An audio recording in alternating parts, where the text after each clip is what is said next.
I'm very fortunate to work at Cambridge Assessment. It's like the CUP, it's a non-teaching department of Cambridge University. About 2,500 people, and some of you will know that it offers qualifications of international repute around the world in over 170 countries. So we have this amazing privilege of being able to get into schools, do observations, work with people managing education systems, both administrators and politicians, and do a great deal of international comparison. We see a lot. We take theory to that observation in the same way in which you heard Lucy did yesterday. And we look at the curriculum issues which emerge around things like collaborative skills. Now, I could talk about many, many things, but I'm going to really focus on collaborative skills in the context of curriculum policy and in the context of what is being said about the balance of our curricula around the world. You will have heard phrases about knowledge-based curricula, skills-based curricula, the importance of personal skills, the importance of focusing on personal qualities. I'm going to deal with all of that.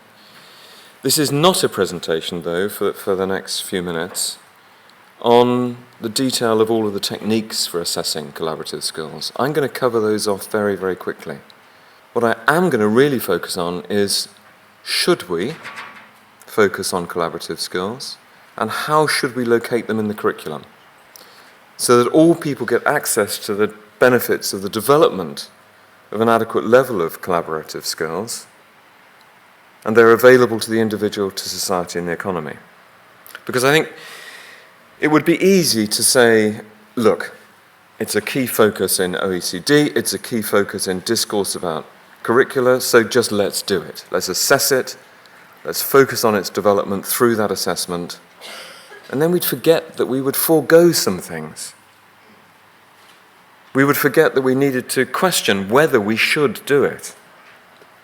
And we would fail to think about the range of ways in which we can approach the development of collaborative skills in education. The starting point is, are they important? And about halfway through the presentation, I will give you access to some research which confirms absolutely that they are. So I'm not questioning the idea that these collaborative skills should be developed. I'm going to explore what they are, how we can assess them, how they should be incorporated in curriculum. How should we assess them? So I'm just going to talk about that for a minute. There are no slides on this. And we can do that. We've got loads of techniques. We can set up exciting activities in the classroom based on project work, which ensure that children discuss their ideas, formulate solutions, work one with another.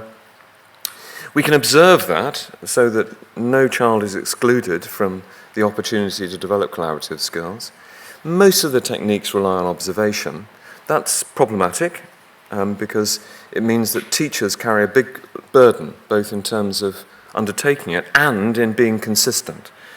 And with the growth of high accountability around the world, that brings teachers into quite a conflicted position. And I'll explore that through what we've done with science in this country. It's also important to think about, well, what are collaborative skills? What's the construct? And do we want to grade people on collaborative skills? Do we want to put them on a scale so that we can confirm absolutely that when this child emerges from school, they're useless at collaboration? And we're completely content with that because we've done all our measurements, we've completed all our assessment grids, and we're sure that that's the characteristics of that particular child. Now, it's not a trivial issue. You measure things for a purpose in education, and typically you measure them so that you can do something about them, to enhance them or remediate the effects. Now, we can measure collaborative skills somewhat indirectly through what we would loosely term psychometrics. You can measure dispositions and characteristics of people, which don't seem to be directly related to collaboration, but nonetheless predict it. We can use those kind of tests too. Sometimes it's quite responsible to do that. Now, bear all that in mind. The technology of how we assess collaboration is actually not that controversial. The question is, should we do it, and how should we do it? And how should we develop collaborative skills? And that's what I'll focus on.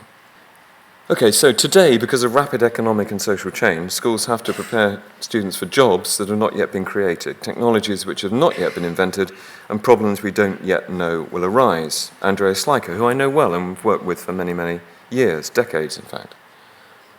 I don't agree with that. Okay?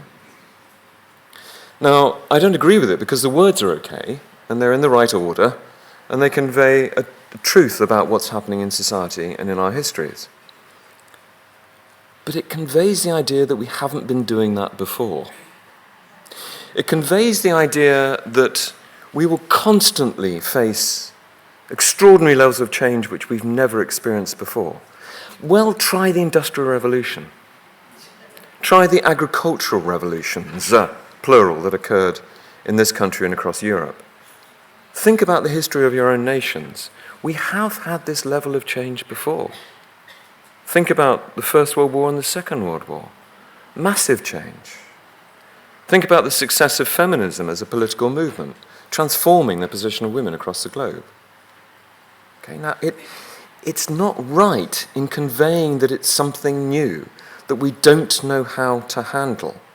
It also conveys the idea that it reinforces other statements which say that you will have many, many, many occupations. And I talked about this with Kate.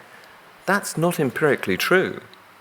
People are changing jobs more frequently, but they're not changing occupations with much greater frequency at all. Doctors are staying doctors. Telephone technicians are staying technicians, and so on. So what are we preparing people for when we talk about collaborative skills? We've got to be very clear about what that future is. Now, we did a review of 21st century skills. Bad news is, most of them aren't 21st century, most of them aren't skills. Look at the list which typically emerges from these kind of frameworks. You know, since when was human collaboration a new skill? I mean, it characterized forms of social organization in Neolithic times. We know that from the trade patterns, from the archaeological evidence. We know that people, can you remember when the Iceman was spat from the glacier in Austria? He was carrying 22 types of wood from all the way around Europe. You know, collaboration is intrinsic to human nature. Now, I'm not saying we haven't developed it optimally. I'm not saying we haven't assessed it with precision, because that can be improved. But the idea that they're 21st century skills is just a myth. They can be 21st century skill in the sense in which we want to emphasize them more. So I'll look at that. How can we develop them? How can we understand them? And Irenka Suto did this very good paper, 21st century skills. Ancient, yes they are. Ubiquitous, yes they permeate education. Enigmatic, because people fail to derive them with precision and describe them with precision. It's a good report. Now the problem is this, that we've got manufactured anxiety. What that first quote does is scare young people. It makes them frightened. It makes them worried about the future, not confident. It doesn't scare them into engagement with education. It just gives them a general sense of anxiety. What we need to do is to signal very clearly what the assets are that they can gain from participation in education. It misrepresents the history of educational improvement because actually we've done fantastic things to improve education in the past. Now, it's not a new challenge. Finland improved its education system dramatically. When? During the 1950s and 1960s. When did Singapore improve its education system? There was almost nothing there in 1940. And now it's an extraordinary city-state with no natural resources, developing its human capital through a fantastically balanced and effective education system. And it's done that in an extremely short time, but we mustn't forget how they did it. History is important. And the worrying thing about that initial quote is it says, worry about the future. It doesn't say, make sure we marshal all of the assets from the quality of the education systems which we have now.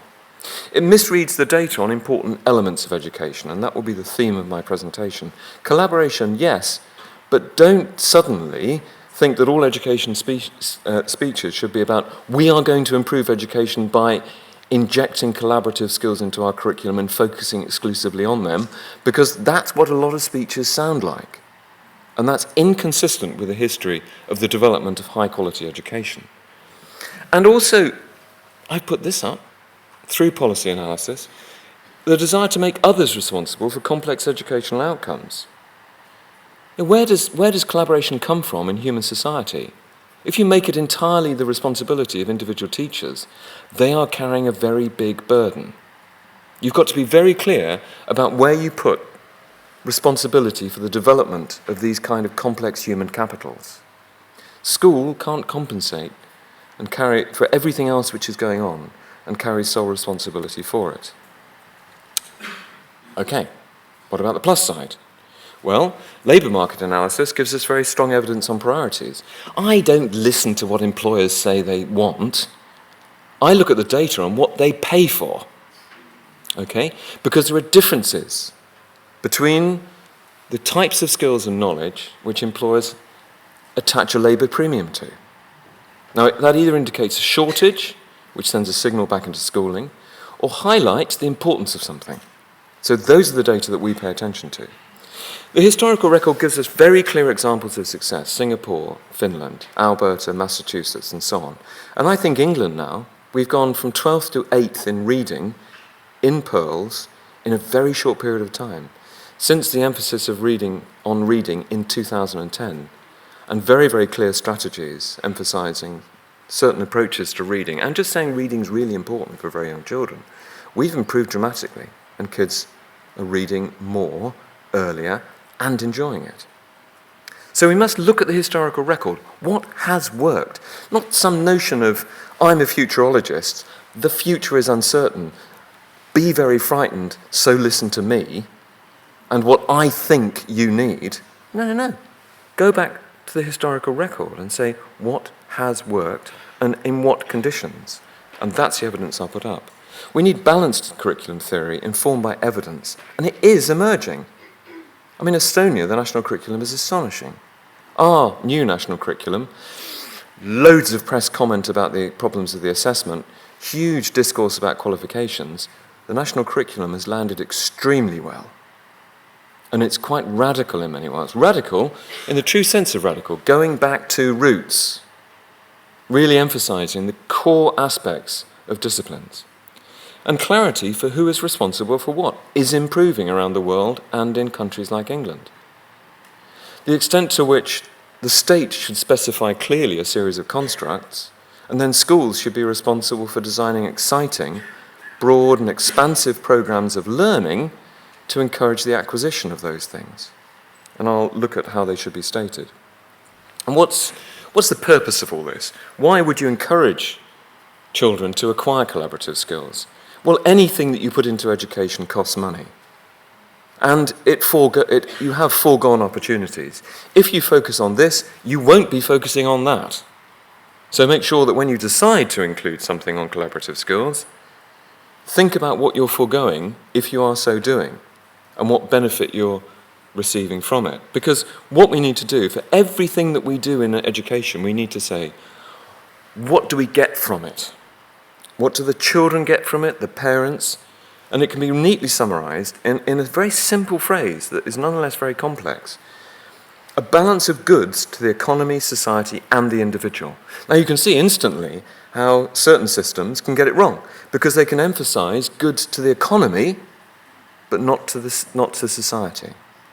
They can you know about aspects of education which are good for the child, but ultimately not good for the economy, and so on. So it's a balance of these things, in particular historical times and settings. What's going on? Well, youth unemployment, the level of youth unemployed has reduced dramatically since the 1970s across the world. That's really good. Education is working.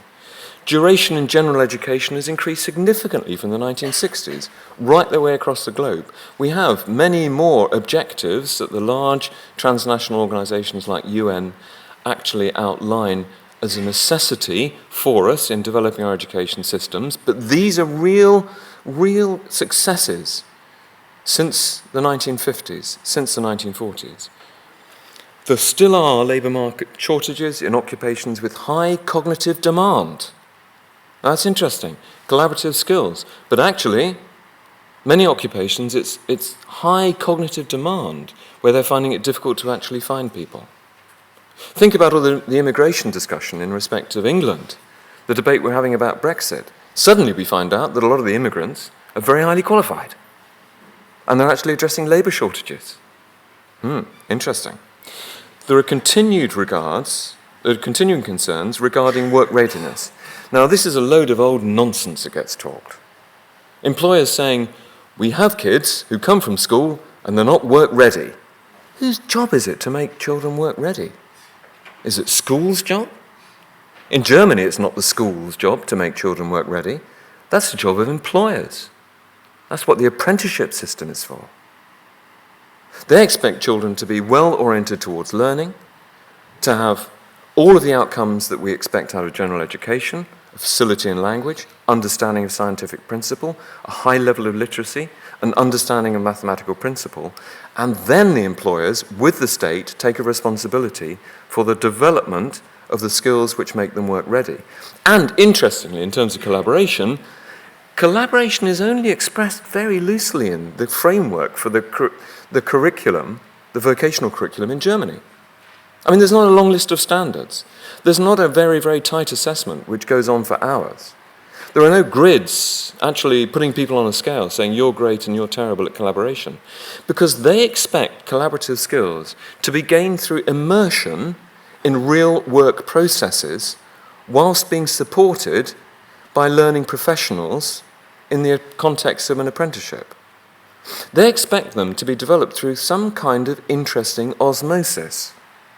Learning collaboration through being supported in real settings and emerging at the end of the apprenticeship program with skills in collaboration and all of the cognitive outcomes of a vocational program to a level which is worthwhile paying more money for.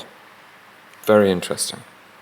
So all this stuff about work readiness and the importance of schools putting these things into their curriculum to make children work ready, I would say that is a point which is well worth discussing. It is controversial, I would argue. Okay, there are problems in progression to HE in numerate subjects and those with high entry demands. Goodness me, we're just making physics a 5-year course at Cambridge. It wasn't a 5-year course during the 70s because A-levels were harder then. Oh, people say, but very few people took physics A-level. No, actually, more people took physics A-level then. About twice the number. Oh, they say, well, they must have only needed to get any very low marks to get a high grade. And that's not what the examiner reports in our archives say. They knew more physics. And more people knew more physics. Now, this is a problem, because we have put so many things into our schools and given them so many priorities. The development of the really tough stuff in disciplines, which we previously were doing in school, we now are doing in the first 2 years of university. Who pays for that? In many systems, families and individuals. If that was developed in school, I mean, I know that some systems in this room, secondary education is paid for, but in many systems like England, it's not. So if they develop those skills and that knowledge in school, then the state is paying for it. That's quite a big issue. Okay, so where should we put work readiness? Because we've got different forms of vocational education and training. We've got school-based VET, we've got initial VET in a full-time educational setting, employment-based VET, like in Germany, apprenticeship, focused VET for comprehensive labour market preparation, enabling people to access a broad range of jobs, continuing VET for existing adult employed workers, and VET for unemployed adults. Now, they all have very different needs, and the curriculum should be different. But many countries are trying to implement single classes of qualifications to meet all of those needs. VET for unemployed adults, why have they become unemployed? Very frequently it's to do with the things which they could have acquired at school. But they've found it difficult to develop, and they haven't developed whilst they're in work. So we do need to support the development of these broader competencies in schooling, learning to learn, orientation to learn, high-level critical thinking, as well as the cores of disciplines. They're all important. Interestingly, the CBI, which is an employer organisation, said that actually basic literacy and use of English is a problem for many people in the labour market.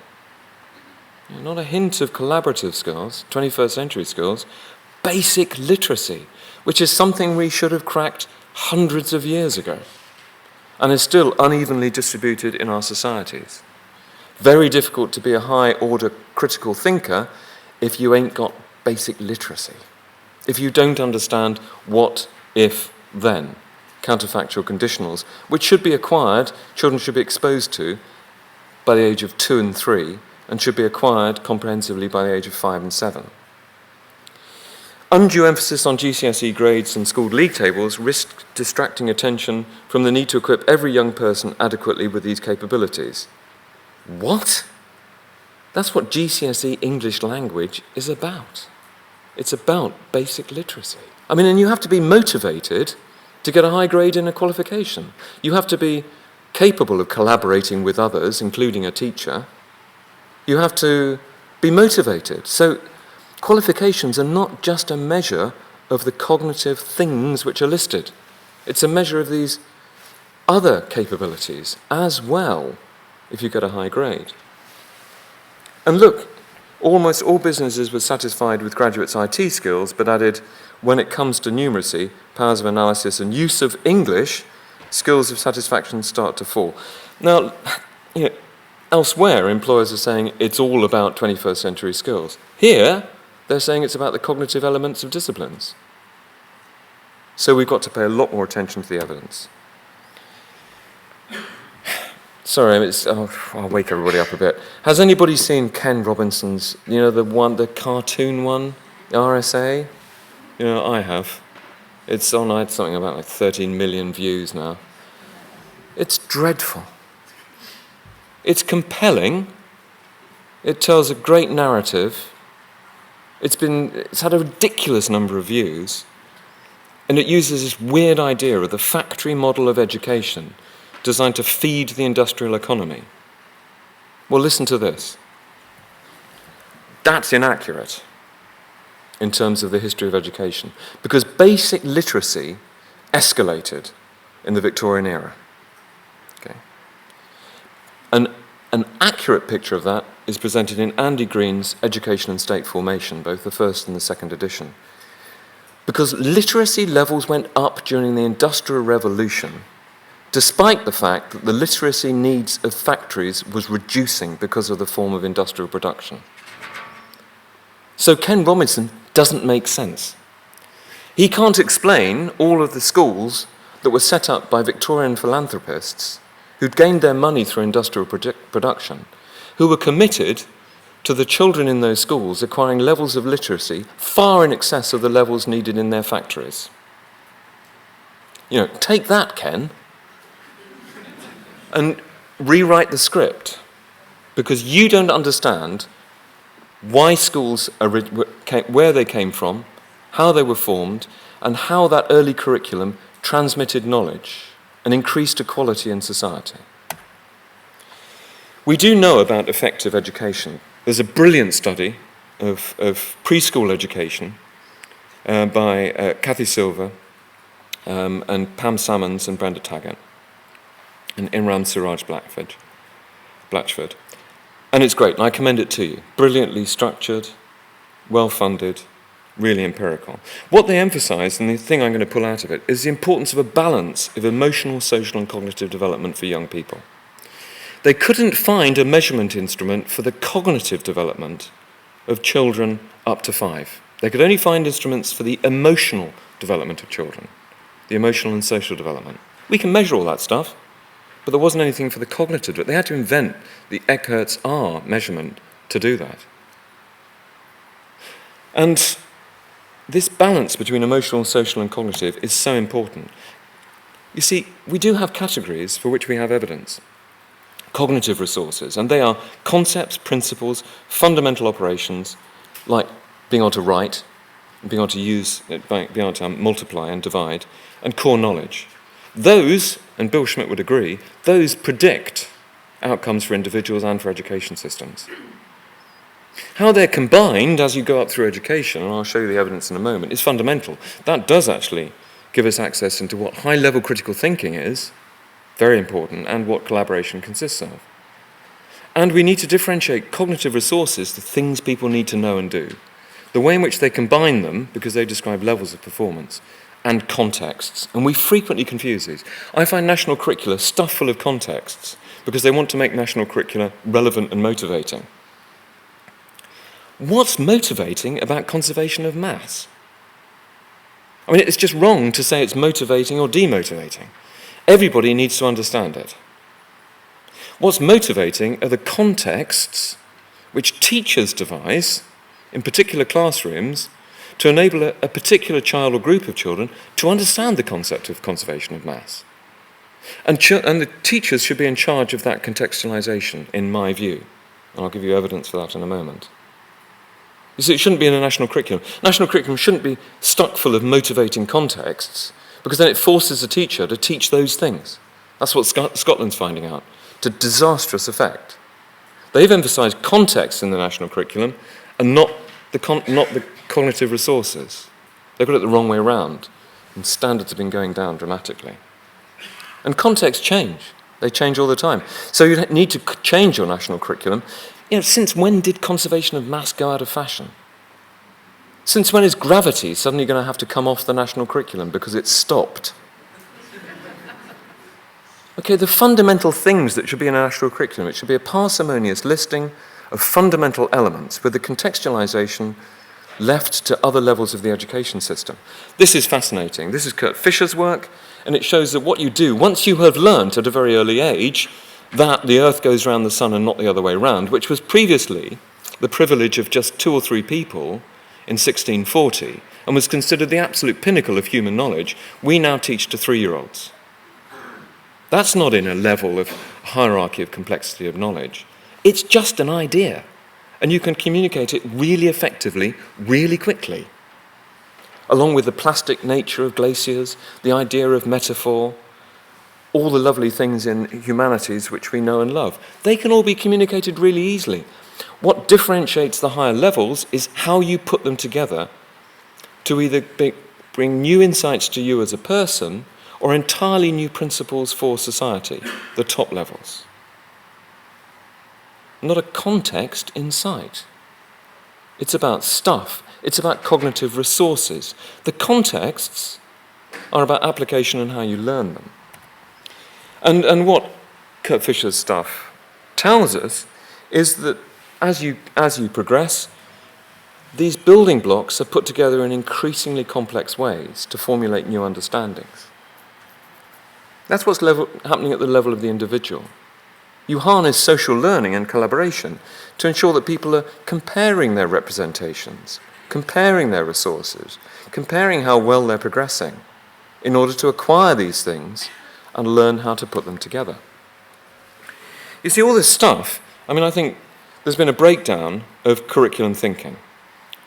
To believe that the signalling of important elements should exclusively be done by the content and processes of assessment. What that means is, we're interested in collaboration, so we must assess it to death. We must spend vast amounts of time focusing on it and assessing it and putting it on our assessment grids and into our management systems. No.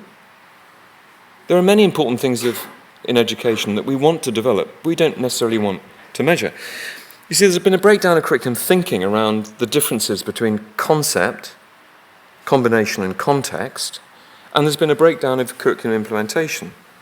If you use assessments as the only input to pedagogy, the wider processes of the school and learning models, you're reducing the curriculum to the assessment. So should we assess collaborative skills? I think marginally. And I'll finish in a few minutes on exactly that. Singapore's fantastic progress. England making good progress with its new national curriculum and its emphasis on reading and mathematics. Estonia, a competence-based curriculum. Hang on a minute, I read it, I look at the aims, and it's full of collaboration, application, context, but then I read the statements. At 7, children have to memorize their multiplication tables.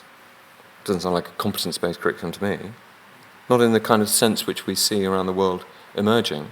It sounds like to me, there are a whole bunch of really important cognitive outcomes in disciplines which are emphasised in the lists of the content in the Estonian national curriculum, and then the aims actually talk about how you combine them in pedagogy and how teachers should use the school curriculum, the context which they choose, to develop those things. In fact, the Estonian national curriculum is as knowledge-based as the English national curriculum, which is characterised as an exclusively knowledge-based curriculum. That upsets the apple cart. Finland, going in completely the wrong direction. Okay. So Finland is now talking about phenomenon-based learning, and I'll talk about that right at the end. Very odd stuff. It's not going to stop their decline, in my view. So England.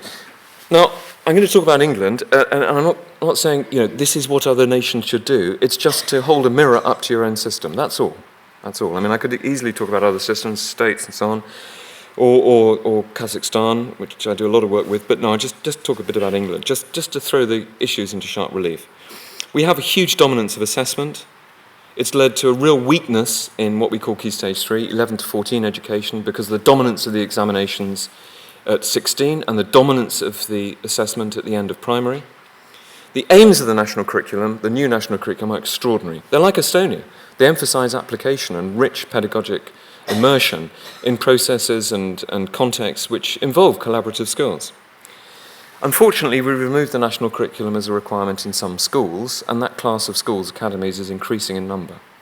I think that's a mistake, and I'm talking to politicians about that. We do have a weakness in teacher training, and that's serious. So when we talk about the importance of the general goods of education, like the importance of children emerging with high levels of collaborative skills, teachers aren't well prepared. They do not know what the priorities are, and they often take the signals exclusively from assessment. So that may make you say, if we want to develop collaborative skills, we better assess it, because then it will signal to teachers that it's important. And if they've been poorly trained, if they come into the profession with a low level of expertise in designing a curriculum, put it in the assessment and they'll do it. That's true, but dangerous. We've got strengths of the models in specific schools because we've opened up school autonomy and we've opened up school structures, just as they did in Sweden, just as they have in America. Both countries, Sweden and America, are suddenly realizing that they need a tighter national curriculum, a parsimonious listing of important outcomes. Most states, despite predictions, have adopted the Common Core standards. And some of those states hate Washington. They really don't like federal intervention in their state processes, but they've adopted the Common Core standards. This is very, very interesting historically. Sweden, a lot of discussion in Sweden now on the fact that standards were not well described in terms of the national curriculum. So we've broken open the structure of schooling, and we've weakened the impact of the national curriculum on some schools. That could be problematic. We've had a very strong emphasis on early literacy, and boy, has it worked. It really has worked. And the data from the transnational surveys, the improvement correlates absolutely with the intervention in terms of time. We're doing the same with mathematics. We've done a lot of exchange work with Shanghai, done a lot of teacher observation work, lesson observation work, and we've imported a model from Shanghai which is working in this country through the National Centre for Excellence of Teaching in Mathematics. I advise very strongly about cherry picking, but this transfer of expertise on pedagogy has been undertaken through sophisticated policy learning, and it's working well. We have new GCSEs and A-levels, and the standards have been elevated. It's increased teacher and pupil anxiety, but they're now internationally benchmarked, and that's good. But we have a very weak vocational route, which we're trying to address. That's what we like in this country. So now let's just look at this. Okay, we know all of these things are important.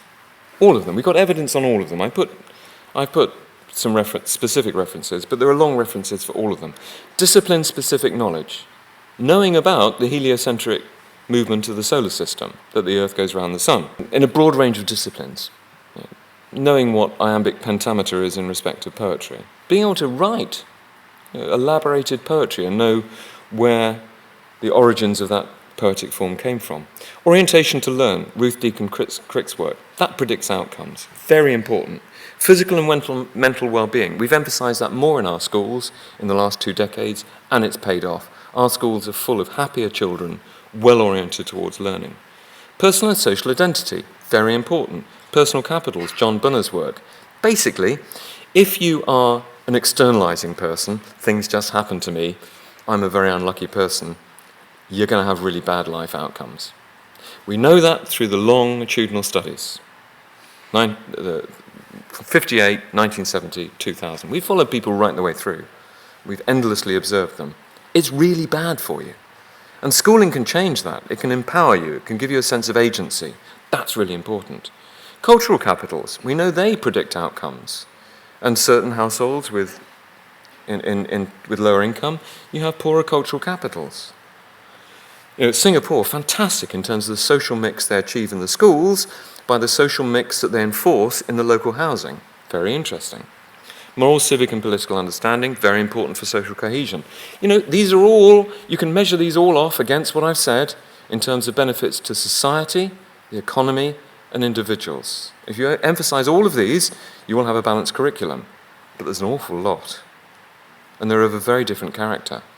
And I put facility and technology because that's important, but it changes. We can measure all of those. We can say all of them with precision as constructs, which we need to do if we want to assess them. We need to say they're real, like externalizing behavior. We need evidence that they're real, then we need to state them as a construct so they can be the focus of the assessment. That's all standard stuff. We can do it. We can measure all of these. But where do we put them? There's an awful lot. Who should be responsible for them? Now, this is what the OECD is saying. This is a draft paper, and I don't like it. I'm involved in this project, so I can say this. That's great down there. Look, I'll just. It's not very legible. So I'm going to blow up the 3 boxes that are on the far left. Okay? So there they are. Right. Attitudes and values. That's well stated. Personal, local, societal, global. That's nice. They're discrete categories, they're overlapping capabilities, but it's nice. Disciplinary knowledge, right at the top. I can understand that. Interdisciplinary knowledge. How does that differ from disciplinary knowledge? Okay. So interdisciplinary knowledge is the application in another disciplinary field of disciplinary knowledge from another field. Oh dear, they're the same thing. That's actually about application, not about content. Epistemology is knowledge. It is the study of knowledge. Oh, okay, so maybe it's knowledge about knowledge. No, because that's metacognition in the next box. And procedural knowledge is, knowing how to actually manage a glass beaker in the context of a titration is disciplinary knowledge. I don't get this at all. So if you begin to articulate your national curriculum using these categories, you're going to be in trouble. You're going to be assessing things over and over and over that have been expressed in a different form. Your construct base will be confused. And OECD better get this right pretty quickly because people are already using this draft document to structure their national curricula. And it's leading to confusion, both at the level of national policy and on the ground. So remember these. We've got evidence that they all discriminate, that they all predict outcomes. So where do we put them? And a couple of us here have been informing the National Inspectorate here as to how they can go into schools and look to see where schools are putting these things. Because if I want a child to understand something about democracy, do I teach them democracy on a Thursday afternoon and assess them on it? Or do I make the school a democratic institution which they experience on a day-to-day basis?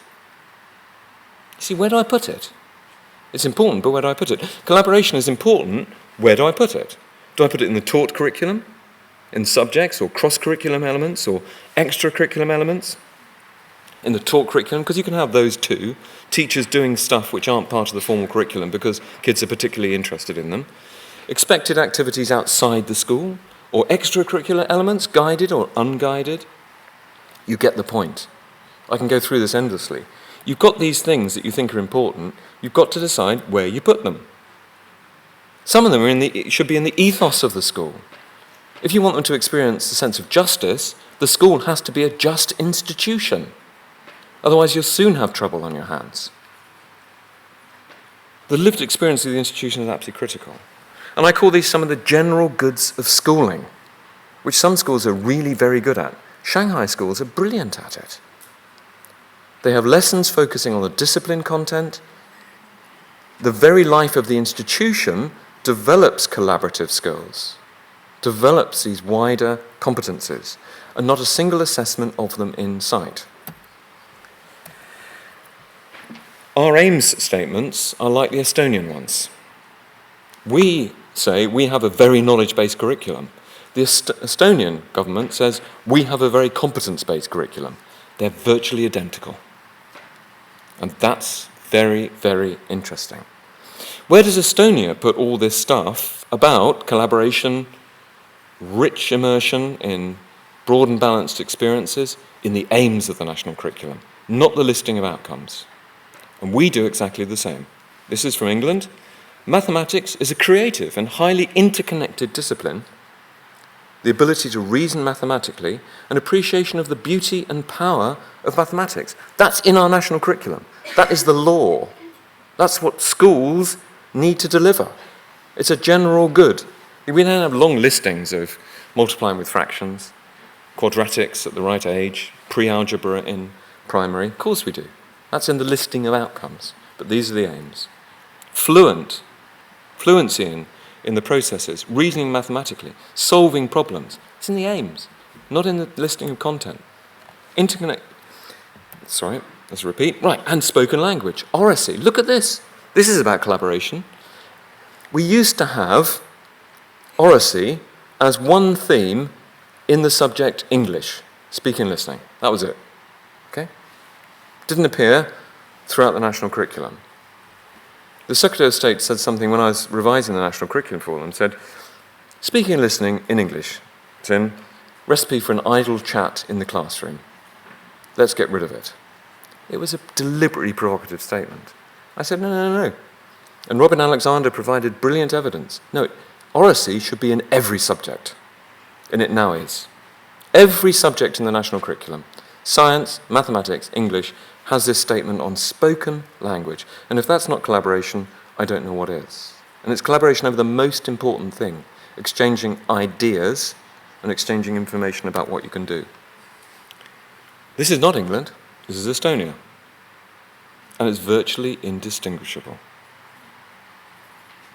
It includes stuff about self-management and learning to learn, analysing solution ideas and testing accuracy, justifying proof, understanding social, cultural and personal meaning of mathematics. What's interesting, in this country, people say the national curriculum is really prescriptive. We don't tell people how long to spend on teaching something. They do in Estonia. That's quite interesting. And they accept the national curriculum school distinction in Estonia. National curriculum, parsimonious listing. School curriculum, broad and balanced, really expansive, because you have to change the contexts in the particular school to make sure that each child is presented with something which in a way that will enable them to understand it. The Confucian model. Every child capable of learning anything depending on how it's presented to them and the effort they put into learning it. Again, look, now, this is still Estonia, look at the statements. Competence-based. What, present a number as the sum of units, tens, hundreds and thousands? I mean, come on. We are told you've got a knowledge-based curriculum, it's not competence-based. This is from Estonia. And that's a competence-based curriculum. Look how knowledge-based that is. Find the numerical value of a letter in equations by means of trying or on the basis of analogy. Goodness me. You get the point. And that's ours. Represent and use number bonds and related subtraction facts within 20. These are all vital outcomes, the cognitive outcomes of education. Reasoning mathematically, now we're in the whole area of critical thinking, Kurt Fischer's combining those cognitive components, all in the context of a rich oral community. Collaboration, exchange, respect. General goods of education being delivered through the way in which the cognitive elements are delivered. Kuwait's got problems because this is what they've done. These are standards, and they've focused on context. I mean, this is really unclear. I mean, look at the statements. And in Scotland, they emphasise the importance of teachers giving rich immersive experiences from which children will draw the cognitive outcomes. Only they don't. And that's a real problem. And standards teachers are saying, we don't know what to teach. We know how to design these rich experiences, but we don't know what it is that we're trying to pull out of them, and it's very difficult to do so. Estonia in England, totally the other way around. Be very clear about the constructs, and then leave the teachers to design rich contexts. It's their responsibility, which enable each child and every child to access them. This is the other way around, and it's leading to a real problem. Textbooks, I think, by the way, and CUP's focus on materials, vital as mediating mechanisms. Here we go. This is the example, and they're trying to teach the examples in Kuwait. It's really hard and confusing. Think back to the OECD diagram. You've got to get your constructs right. Estonia has, and the standards are increasing. Scotland has not, and the standards are going down. This is a PISA item, and I've finished in just a couple of minutes. It's great, isn't it? I mean, it's really rich and oral, it's about problem solving, and we know from the diagram that it's going to be really complex because look, the sail is going off at quite a difficult angle, both in terms of the linear direction of the vessel and where the sail is. It's really complicated. So I've got to read all of that, so I've got to get very high levels of literacy. It's about mathematics. Don't know why there's such a high literacy demand. It's really complicated, and when I get onto it, it's about Pythagoras' theorem. It's not complicated at all. And what's the best predictor of getting this right? Knowing Pythagoras' theorem. So you see, you can fool yourself. You can say it's all about complex problem solving, but actually it's about a fundamental bit of mathematics, which is actually relatively low level. Bill Schmidt's doing a lot to correct that. Multiple choice questions can be extremely complex. This one is. It requires quite high levels of problem solving. But boy, do you have to have cognitive resources to actually manage and bring together to solve it. This one is wonderful. This is from our archive in Cambridge, Lisa Jardine-Wright, fellow here, with Mark Warner, leading physicist at the Cavendish Laboratories. They've made these available on the internet, taken from our archive. That's a great physics question, from when physics was physics. Look, it's from an examination in 1923. Okay? It's a great question. And it really encourages higher order thinking. And we haven't changed the question to make it easier. We've given hints. And it's all available online. And the way in which the child is going through these can be observed outside online. Very interesting. Kids love them. It's gone to 150,000 hits a day at its peak now. Very, very good. So I'll finish on these things. The interesting case of science practicals. We thought we would get more practical work done, and we get the outcomes from practical work that we want by taking the assessment of practical work out of contributing to the grade in the examination. Everybody said, that's appalling.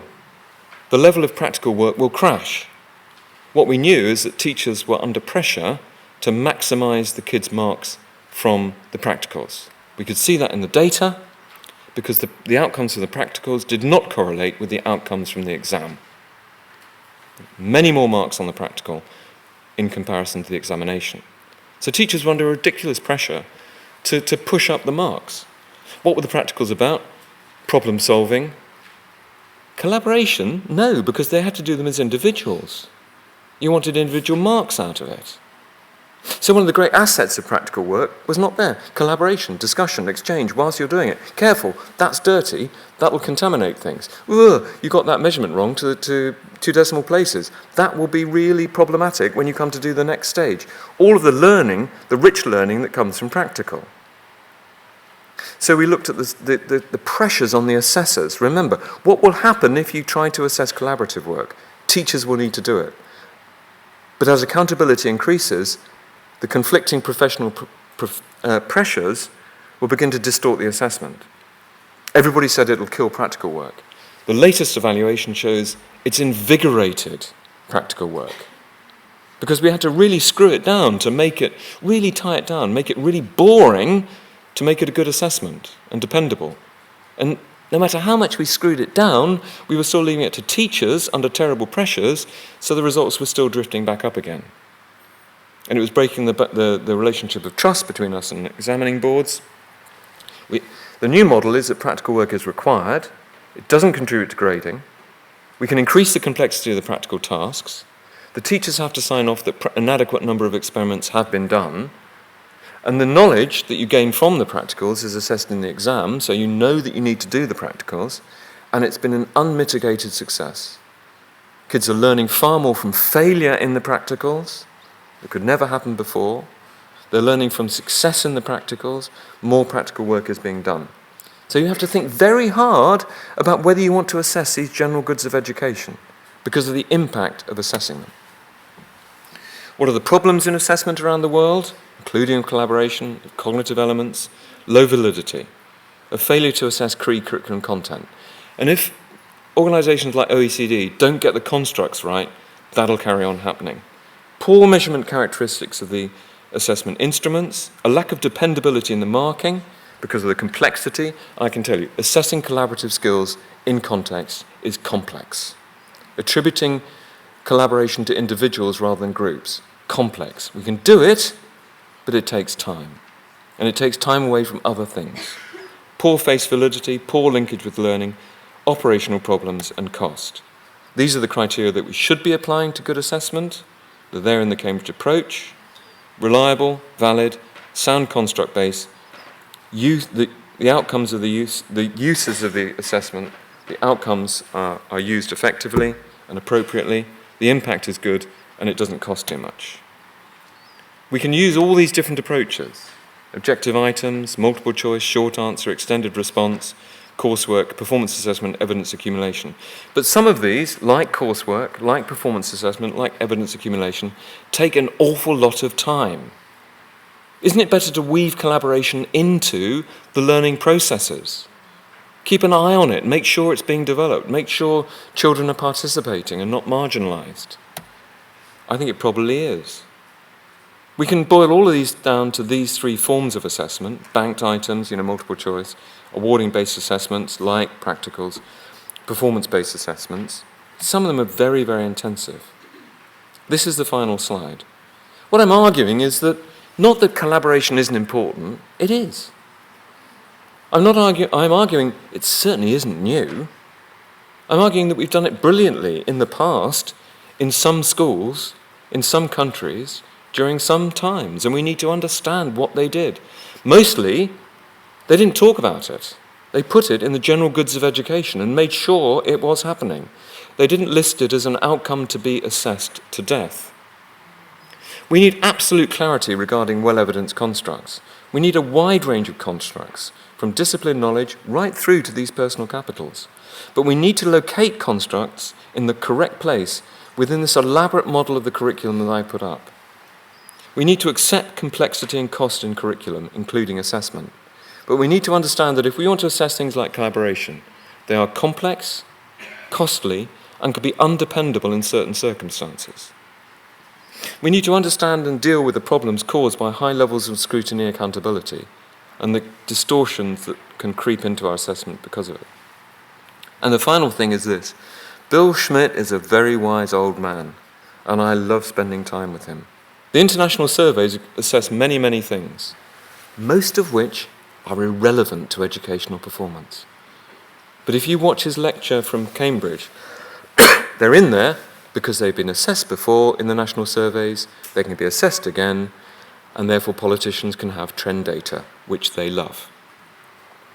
But the three things which really predict individual success and the success of educational systems isn't anywhere near things called 21st century skills. It's focus, rigor, and coherence. Knowing what it is that you want to assess, knowing they're real, and knowing where to put them in the curriculum. Thank you very much indeed.